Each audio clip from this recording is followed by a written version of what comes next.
ఇక్కడైతే entry ticket ఉంటుంది. ఒక్కరికొచ్చి రూ. 95 అయితే ఎంట్రీ టికెట్ ఉంటుంది. టికెట్ తీసుకొని మనము ఇక్కడ ఇప్పుడు ఇంజిన్ హాల్‌లోకైతే పోతా ఉన్నాను.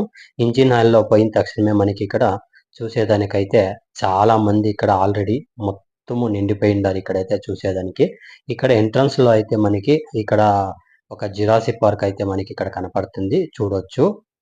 ఇక్కడ ప్రతి ఒక్కటి జురాసిక్ పార్క్ ఎప్పుడుండింది, ఎప్పుడు అంతరించిపోయింది చెప్పి ప్రతి ఒక్కటి ఇక్కడ మనకి డీటెయిల్స్ అయితే ఇచ్చిండారు.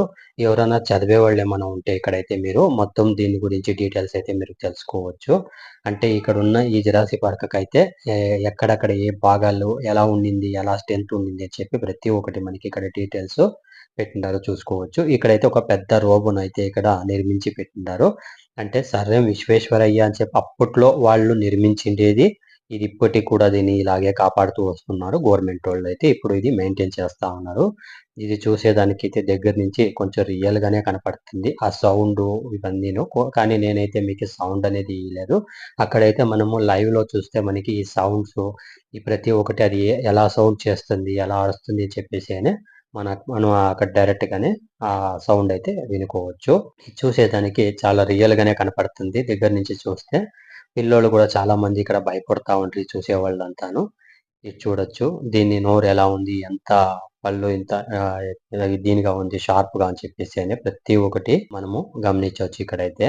పిల్లోళ్ళు కూడా ఇక్కడున్న డైనోసార్, జురాసిక్ పార్క్ అంతా చూసి చాలా ఎంజాయ్ చేస్తారు. కొంతమందైతే చాలా భయపడతారు. కొంచెం చూసి జాగ్రత్తగా వాళ్ళకి దీని గురించి చూపించాలా. ఇక్కడ చూస్తే మీకి ఈ హాల్‌లో అయితే మొత్తం ఇంజిన్ సెట్ అయ్యి ఉంది.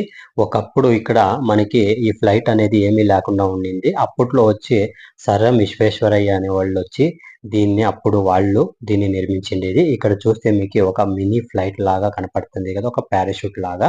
ఇది గాలిలో తేలుకుంటూ పోయేది. అప్పట్లో ఇంజిన్ అనేది అంతగా ఏమీ ఉండలేదు. సో, అప్పటికి వాళ్ళు ప్రతి ఒక్కటిని వాళ్ళు చిన్న చిన్న మోటార్ నుంచి ప్రతి ఒక్కటి మనకి ఈ ఇంజిన్స్ అంతాను వాళ్ళు అప్పట్లో నిర్మించిండేది. ఎలా పనిచేస్తుంది ఇంజిన్స్ అని చెప్పి ప్రతి ఒక్కటి మనం ఇక్కడైతే మనం చూసుకోవచ్చు. ఒక బైక్ ఇంజిన్ కావచ్చు, కార్ ఇంజిన్ కావచ్చు, లారీ ఇంజిన్ కావచ్చు, ఒక మోటరు ప్రతి ఒక్క